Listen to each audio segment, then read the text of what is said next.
last night. A powerful moment as Harris, now the first woman of color to be named a presumptive nominee for president, walked out to Beyonce's hit song, Freedom.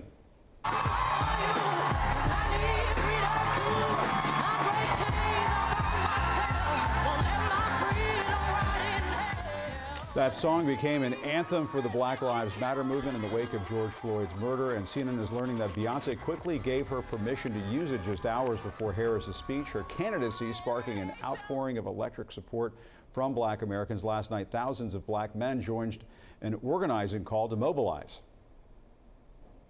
I'm going to stand with her because she stood with me during my darkest moment, when I almost lost my daughter, when I had to protect my wife, when I had to fight for a black woman in the hospital.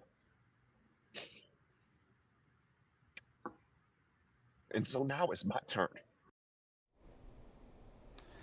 And joining me now is our Bakari Sellers and CNN senior political commentator Van Jones. Bakari, a powerful moment there.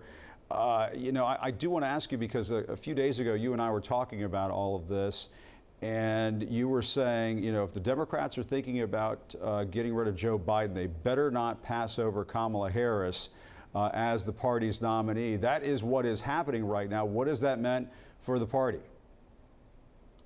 Well, what you're seeing is an influx of energy. I think that the campaign that Kamala Harris has run over the past 24, 48 hours has been one of the most successful Democratic campaigns we've seen in a long time. From the money raised to the energy to the poll trajectory to the grassroots efforts. Just last night, I know Van joined the call as well, but we had over 53,000 black men attempting to answer that question somewhat before it was asked about whether or not black men were going to rally behind Kamala Harris. Raised over $1.3 million, and that number's still going up. The night before that, you had tens of thousands of black women. They raised over $1 million as well. And what you're seeing is an energy that I believe people like Van Jones and David Axelrod were saying that we needed in order to beat Donald Trump. A lot of people were coming on air saying that we needed that energy, and I believe that Kamala Harris has proved them to be right. There were a lot of fears about skipping over Kamala Harris because of the fact she was vice president, et cetera. But she's risen to that moment and showed that she could earn that nomination.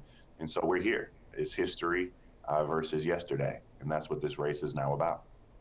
Yeah, and Van, I do want to ask you about this call and the importance of it as well, because, one of the things that a lot of us were talking about before the big shakeup at the top of the Democratic ticket was whether or not Donald Trump was going to be able to siphon off enough black men to perhaps make a difference in that race had it been Joe Biden versus Donald Trump. Has that changed now? How do you make the case that that should change? Well, I think it's changing, and I think that a couple things are likely to happen. First of all, when you talk about Donna Brazile, Karen Finney, Joteka Edie, these are African-American women who are the pillars of the Democratic Party. They do the hard work that nobody sees. They touch people, they counsel people, they help people, and they orchestrated and engineered this outcome, not because Kamala is a black woman, but because they could not see the Democratic Party in disarray. And they wanted to make sure that if there was going to be a loose ball, it landed in the most capable hands. Someone who's won as district attorney, someone who's won as attorney general, someone who's won as senator, someone who's won as vice president, a winner who has delivered over and over again. So they engineered the football getting into the right hands, and that was the first step. But then what happened, which nobody necessarily predicted, was we spent 3 weeks sitting outside the ICU with a death watch for democracy, watching what would happen after that debate if Donald Trump were able to get back in the White House. And it was terrifying. It was 2025. It was this horrible speech that he gave. And then suddenly a crack open of hope, one little heartbeat of hope. Kamala Harris raising her hand and saying, "I'll take care of this." And you saw an explosion of support and energy. Black folks are getting a lot of credit, of course, but you have young people who have taken over TikTok for Kamala Harris. You have Kamala mania on TikTok. You have suburban women who are breathing a sigh of relief. You have and you have black men taking a different look at the Democratic Party. This will go down in history as the most successful political effort over a 48-hour period in the history of the United States. There has never been an effort that secured the nomination this quickly, money this quickly, enthusiasm this quickly, took over pop culture this quickly, and we are on day 2 of Kamala Harris. Yeah, I mean, it was Dems in disarray as of, 72 hours ago. That is certainly not the case right now. And Bakari, I do want to ask you this, because this is a sneak preview, I think, of coming attractions. Tennessee Republican Congressman Tim Burchett had this to say about Kamala Harris. I want to get your reaction. Biden said, first off, he said he's going to hire a black female for vice president, and that he just skipped over. What about white females? What about any other group? When you go down that route, you take mediocrity, and that's what they have right now as a vice president. So are you suggesting she was a DEI hire? 100%. She was a DEI hire. Bakari, I mean, obviously, I could fact check that and knock that down. It's ridiculous, but what do you say? Yeah, I mean, what we've done is we've turned just the value of diversity now into a slur, and I think that the congressman knows that. And you know what we have to focus on, and one of the things Kamala is going to focus on over the next 105 days or so, is kind of just ignoring the noise, ignoring the people who are representing the underbelly of the country, and going out and trying to bring those people into the party that need some sense of hope. She's going to be called all types of names throughout this process by people who should know better, by people who are in elected office. If I had an opportunity to talk to him face to face, I would say not only is she a mother, not only is she someone's sister, not only is she a daughter, but she's actually somebody who's been vice president of the United States, somebody who's been a United States senator, attorney general, district attorney. Sir, she has way more experience than you to hold this office. But even more importantly, you know, Congressman, while you were representing someone who has 34 felonies and represents the past, Kamala Harris is talking about building a future.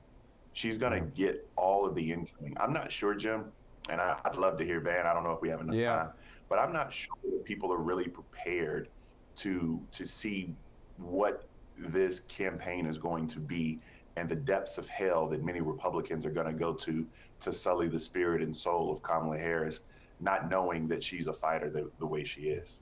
Yeah, Van, quick thought from you. Look, I just want to thank Bakari. Bakari last night lit a fire in the hearts of black men that I have never seen since Barack Obama. That was an intimate gathering of 20, 30, 40,000 men. But when Bakari spoke, and all the black leadership spoke, but when Bakari spoke about what she has done for him personally, when he was in pain and when he was in fear, people realized we have to protect this sister. People who may not even vote for her are not going to let her be run down, are not going to let her be disrespected, are not going to let her be put down. This woman, she checked every box, local, state, federal, vice president. To say she's not qualified is an insult to all of our mothers, it's an insult to all of our sisters, it's an insult to all of our daughters. And Bakari Sellers, Roland Martin, and others called us to account. Are you going to sit here and let this sister be disrespected? And I just want to thank Bakari personally. He lit a fire in me that, and not just me, that you're going to see turn the tide for black men on this campaign. Yeah. Yeah, I mean, I covered that 2008 campaign. That trash truck is coming. You can hear it down the street. Van and Bakari, thanks very much, guys. Appreciate it. Let's bring in Democratic Congressman Maxwell Frost of Florida. He's the youngest member of Congress, was also on the Zoom call showing support for Kamala Harris last night. Congressman, what were your thoughts on this call? And I'll go back to a question that I asked Van Jones, and that is there were some concerns that Trump was going to be able to siphon off enough black men in support in the upcoming race against Joe Biden. How does that change now? Does that change now? I think it does change, and it's because, I mean, just look at what happened last night. This call with tens of thousands of black men from across the country, of all age groups too, coming together to raise money, to organize and to mobilize around making sure that Kamala Harris is the next president of the United States. And the thing that really got to me is the fact that this was an emotional call. I mean, there were all different types of emotions on that call. You heard from Bakari as he broke into tears to talk about his personal interactions with the vice president. I spoke about the fact that, you know, last year the president made history by creating the first White House Office of Gun Violence Prevention. I got involved in politics at 15 years old because I didn't want to get shot in school. And it's been the Vice President Harris, that's been leading that office over the last year. And we've seen hundreds of millions of dollars go to communities across the country. And that's why we've seen gun violence actually go down in this country. Who would have thought a decade ago that now in this time we would have taken action on gun violence, Vice President Harris would be running the office, and we'd see it work and save lives all across the country. And so this excitement is here on every single issue we can think about that disproportionately impacts black people, and specifically young black men. Kamala Harris has been on the front lines of fighting for it from the federal level down to the state level. And I do want to ask you about some comments that J.D. Vance made yesterday about racism in America. Let's listen to that. Democrats say that it is racist to believe, well, they say it's racist to do anything. I had a Diet Mountain Dew yesterday and one today. I'm sure they're going to call that racist too, but it's good. I love you guys. Yeah, Congressman, your response to that? I mean, what a bizarre clip. I have a lot to say about that clip. It feels like a Saturday Night Live skit with the joke about a Mountain Dew being racist and then the one distant clap. The guy's got no juice, and so we'll see how he does on the campaign trail. He's not even exciting his own voters. The other thing I'd say is that he is going to continue to use all these racist dog whistles throughout the campaign. We're going to see it from Trump, we're going to see it from J.D. Vance, and we're going to see it from a lot of their surrogates. In fact, just yesterday, one of the surrogates was saying, if we don't win, we're going to have a civil war to get our agenda through. A civil war. And so this is an organization, this is a right-wing campaign that's going to be racist, misogynistic against the vice president, but we're going to stand on the issues and what really matters. It's the fact that she is qualified. They want to call her a DEI president or DEI candidate. She has more experience than Trump and J.D. Vance combined times a million, right? She worked at the state level. She was the attorney general. She's vice president of the United States. She was a senator representing one of the largest states in the entire country. And so these are just racist dog whistles. Whenever you hear DEI, I want you to think about the N-word. I want you to think about racial slurs. That's what they actually mean. So you think Congressman Burchett is being a racist when he says that?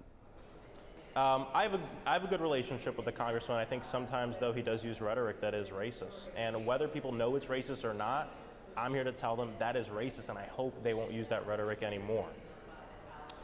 Congressman, I do want to switch gears and ask you about since you're our Gen Z congressman here in this country, and I know we've talked about this before, why is the vice president resonating with young voters on social media?